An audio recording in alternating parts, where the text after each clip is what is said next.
चलिए दोस्तों स्टार्ट करते हैं आज केमिस्ट्री क्लास 12 यूपी बोर्ड 2025 की एक स्पेशल सीरीज, जिसके अंतर्गत मैं आपको कराऊंगा यूपी बोर्ड के में मोस्ट इंपोर्टेंट क्वेश्चन जो यूपी बोर्ड में हर साल रिपीट किए जा रहे हैं या 1 साल या 2 साल छोड़कर लगातार रिपीट किए जाते हैं, जिससे आपका टाइम बच सके और आप बहुत कम टाइम में पढ़कर यूपी बोर्ड में धमाल मचा सके।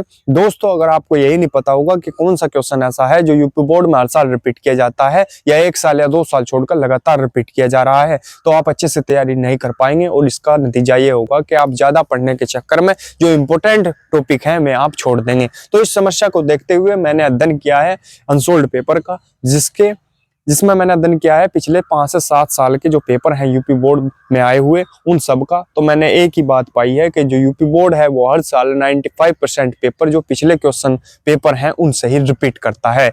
तो इसलिए मैं आपके लिए लेकर आया हूं केमिस्ट्री क्लास 12 की एक स्पेशल सीरीज, जिसके अंतर्गत मैं आपको मोस्ट इंपोर्टेंट क्वेश्चन कराऊंगा जो यूपी बोर्ड में हर साल रिपीट किए जा रहे हैं या 1 साल या 2 साल छोड़कर लगातार रिपीट किए जाते हैं। और मैं कुछ ऐसे क्वेश्चन भी कराऊंगा जो यूपी बोर्ड में अब तक नहीं आए हैं लेकिन उनके आने के चांस बहुत ज्यादा हैं अब की बार। तो दोस्तों क्या होता है, अगर आप ज्यादा पढ़ने के चक्कर में रहोगे तो जो इम्पोर्टेंट चीज है वो आपकी छूट जाती है, तो ऐसा नहीं करना है। तो मैं आपने जो पढ़ रखा है वो तो पढ़ ही लिया, मैं आपको रिवीजन कराऊंगा एक, उससे अगर आप उसके नोट्स बनाते चलेंगे और उसे याद करते चलेंगे तो आपके लिए बहुत ज्यादा फायदा होगा। आप ये यूपी बोर्ड 2025 का जब पेपर देने जाएंगे तो आपको पता लगेगा कि ये वीडियो आपके लिए कितनी इंपॉर्टेंट थी। तो चलिए दोस्तों स्टार्ट करते हैं पहले टॉपिक से, जिसका नाम है विलियन। मैं कराऊंगा आपको वही मोस्ट इंपोर्टेंट टॉपिक जो बोर्ड में हर साल रिपीट किए जाते हैं। तो विलियन टॉपिक है, विलियन की डेफिनेशन आई थी, विलियन क्या है यूपी बोर्ड 2024 में आई थी। ठीक है, तो यूपी बोर्ड 2024 में आई थी ये। अगर आपके पास 2024 का पेपर है और आपके सेट में ये नहीं है विलियन की डेफिनेशन, तो आप ये ना सोचें कि यूपी बोर्ड में आई हुई नहीं है 2024 में, क्योंकि यूपी बोर्ड जो है वो हर साल 7 सेट बनाता है और सातों के सातों सेट आपके पास उपलब्ध नहीं होंगे, हर जिले में अलग सेट भेजा जाता है। तो इस चीज का बिल्कुल ध्यान रखेंगे, इसलिए कोई भी कंफ्यूजन ना रखें। और ऐसा बिल्कुल भी नहीं है कि जो पिछले साल आ गया है वो अगले साल नहीं आ पाएगा, तो इस चीज का भी ध्यान रखेंगे, क्योंकि यूपी बोर्ड हर साल 7 सेट बनाता है और कौन से सेट में और कौन से जिले में क्या क्या चीजें दी गई थी ये किसी को नहीं पता होता। तो इसलिए जो पिछले साल आए हुए क्वेश्चन है वे भी रिपीट किए जाते हैं, तो इस चीज का ध्यान रखें और बहुत ही अच्छे तरीके से मैं आपकी तैयारी कराऊंगा। तो चलिए दोस्तों पहला टॉपिक क्या है, विलियन। विलियन 2024 में आया हुआ क्वेश्चन है केमिस्ट्री क्लास 12 में। ठीक है, तो क्या है विलियन, क्या होता है विलियन क्या है? वैसे अगर डेफिनेशन के हिसाब से देखी जाए तो विलियन है 2 या 2 से अधिक सामग्री पदार्थों का मिश्रण। ठीक है, 2 या 2 से अधिक सामग्री पदार्थों का जो मिश्रण है उसे बोलते हैं हम विलियन। लेकिन में 2 या 2 से अधिक सामग्री पदार्थ होते क्या है, तो सिंपल भाषा में है हमारे पास विलियन क्या है, विलायक प्लस विलेय का मिश्रण या योग। ठीक है, विलायक होगा जिसमें और विलेय होगा, वो किसके बराबर होगा, विलियन के बराबर होगा। किसके बराबर होगा, विलियन के बराबर होगा। यानी विलियन क्या है, विलायक तथा विलेय का योग है। अब 2 या 2 से अधिक सामग्री पदार्थ कौन से हैं, ये विलायक हो सकता है, विलेय हो सकते हैं। अब विलेय क्या है और विलायक क्या है, इस चैप्टर को समझने के लिए ये चीजें जाननी बहुत जरूरी है। एक तो विलियन क्या है, एक विलायक और विलेय क्या है, क्योंकि न्यूमेरिकल में इसका बहुत ज्यादा रोल है और बहुत ज्यादा इंपॉर्टेंट है ये।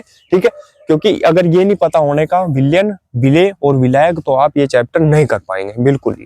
ठीक है, तो चलिए विलियन क्या है, एक तो विलायक और प्लस विलेय का योग है। ठीक है, सिंपल सी बात है, या ऐसे भी लिख सकते हैं, हम डेफिनेशन लिख देते हैं इसकी, 2 या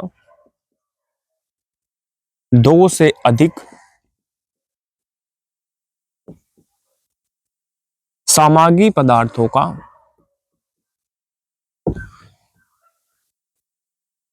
सामग्री पदार्थों का मिश्रण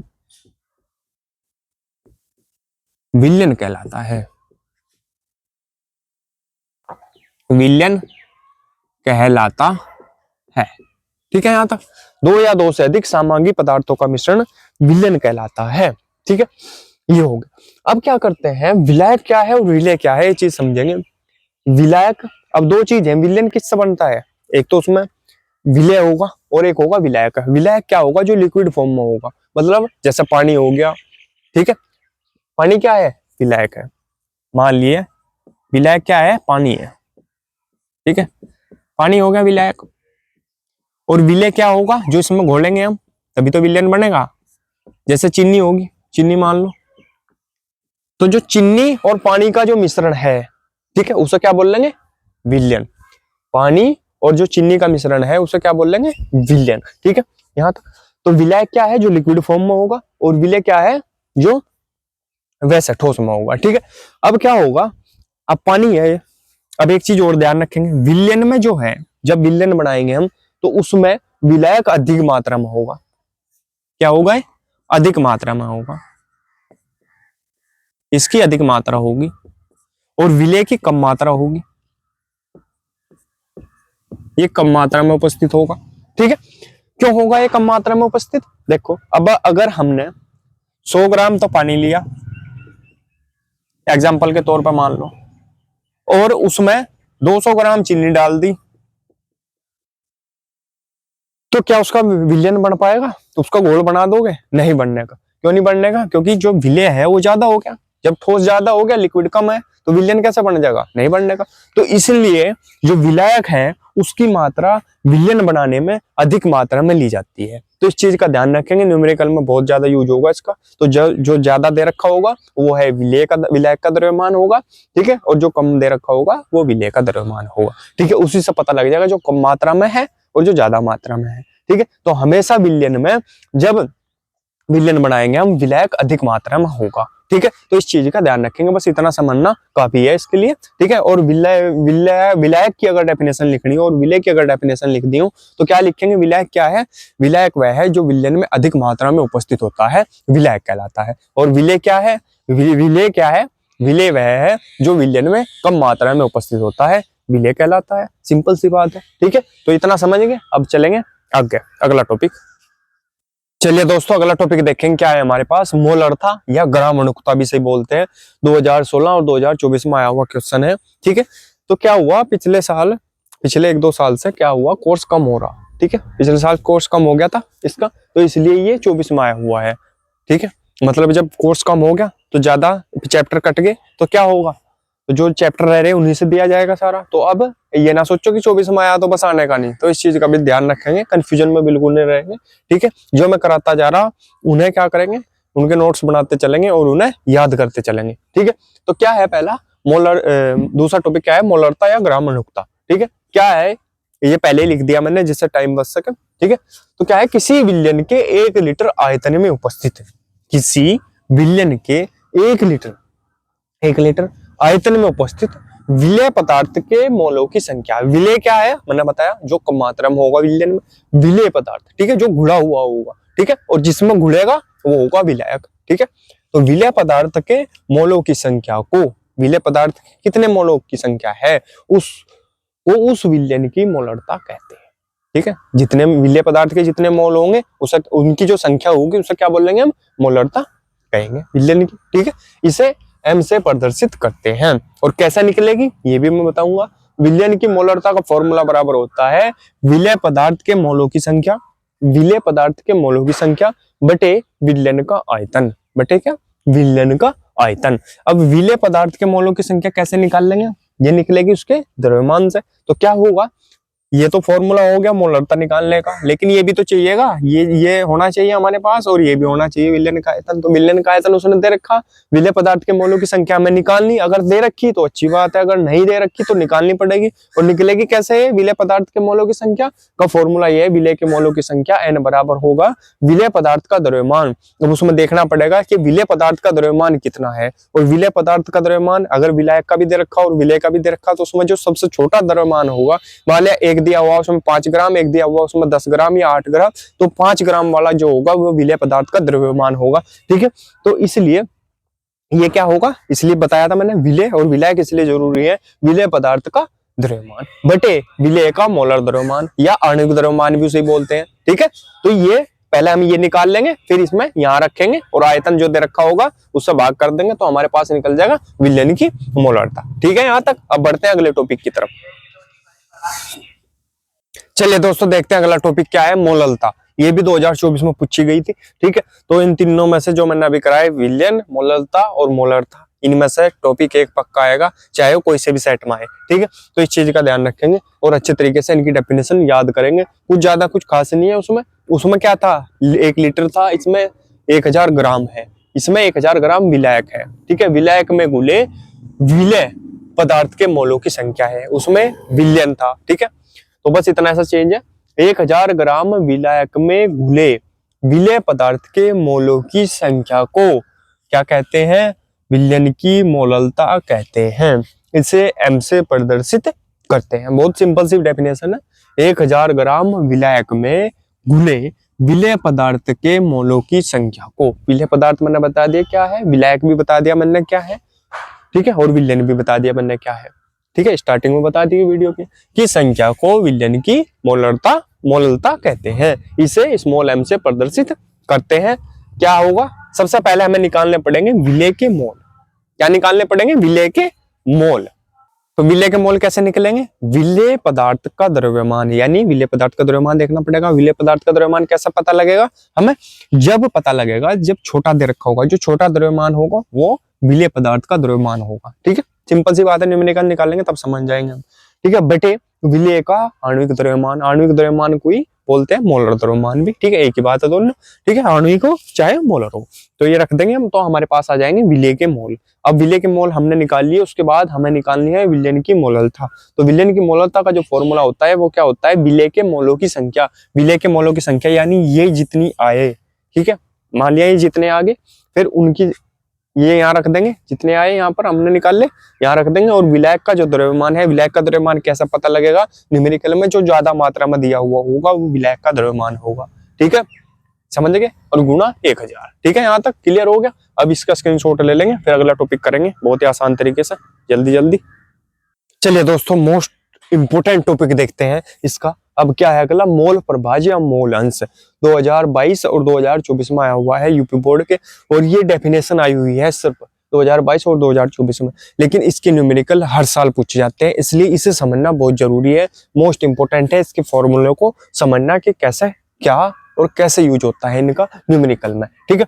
तो समझेंगे ना क्या है, पहले सबसे पहले डेफिनेशन याद करेंगे इसकी। किसी विलयन में उपस्थित किसी अवयव का मतलब उसमें विलेय भी हो सकता है या विलायक भी हो सकता है, ठीक है, क्योंकि विलेय का भी मोल अंश निकलता है, यानी मोल अंश यानी मोल प्रभाज, और विलायक का भी मोल प्रभाज निकलता है, ठीक है, के मोलों की संख्या, ठीक है। या तो एक पकड़ लो, क्या कि कोई विलयन है, ठीक है, उसके या तो विलेय के मोलों की संख्या या विलायक के मोलों की संख्या, दोनों में से एक की संख्या, ठीक है, तथा या और लगा दो विलयन में उपस्थित कुल मोलों की संख्या या विलयन में उपस्थित कुल मोलों की संख्या का जो अनुपात है वो किसके बराबर होगा, मोल प्रभाज के बराबर होगा, यानी मोल अंश उसे कहेंगे मोल अंश, ठीक है। एक बार और समझे, प्रैक्टिकली यहाँ भी समझाऊंगा मैं अच्छे तरीके से, अभी एक बार पढ़ लो। किसी विलयन में उपस्थित किसी अवयव विलेय या विलायक, ठीक है, विलेय या विलायक में तो कोई भी हो सकता है। मान लिया विलेय है, उसका मोल कितना है, मान लिया x है, ये मान के चलो,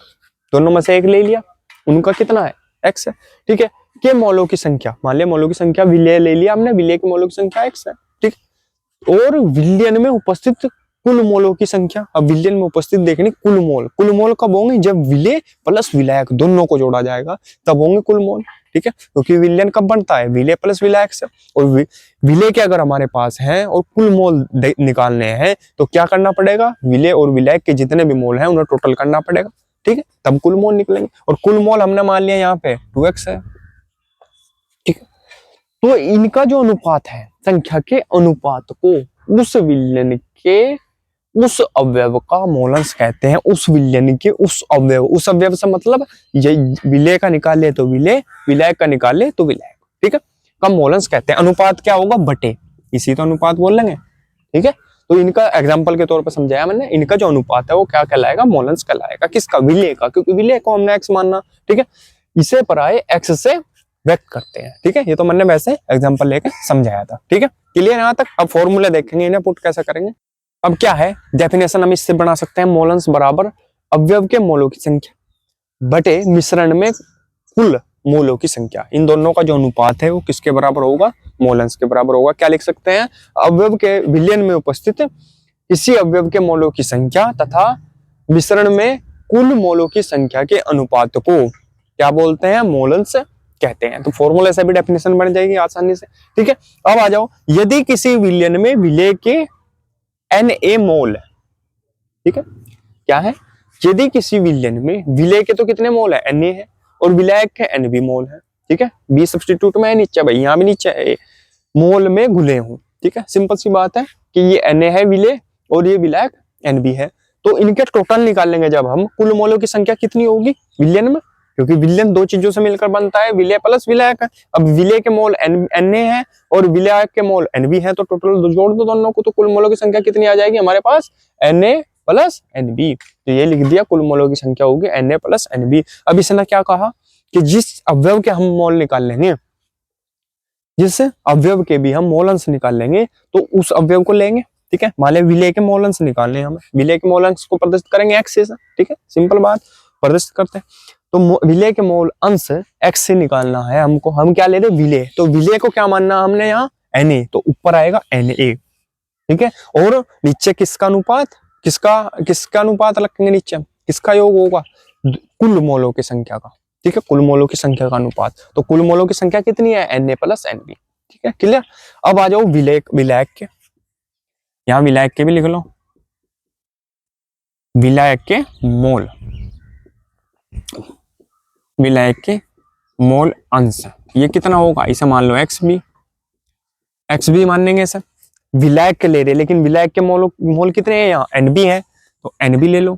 और किसका अनुपात, टोटल जितने भी कुल मोलों की संख्या है कितनी है, Na plus Nb, Na plus Nb, बहुत ही सिंपल है, निकल गया। तो ये हो गया हमारा, ऐसे निकाल लेंगे हम इनके मान, ठीक है, विलेय के मोल अंश और विलायक के मोल अंश, ठीक है, क्लियर यहाँ तक। तो स्क्रीनशॉट ले लेंगे इसका, ठीक है। तो दोस्तों आज का पार्ट हम यही खत्म करते हैं। दोस्तों अगर वीडियो अच्छी लगी हो तो प्लीज वीडियो को लाइक कीजिए, कमेंट कीजिए और हमारे चैनल को सब्सक्राइब कीजिए और घंटी का बटन भी दबा लीजिए, जिससे आपको हमारी वीडियो की नोटिफिकेशन सबसे पहले मिल सके। मिलते हैं अगली वीडियो में, तब तक के लिए बने रहिए हमारे चैनल पर। धन्यवाद।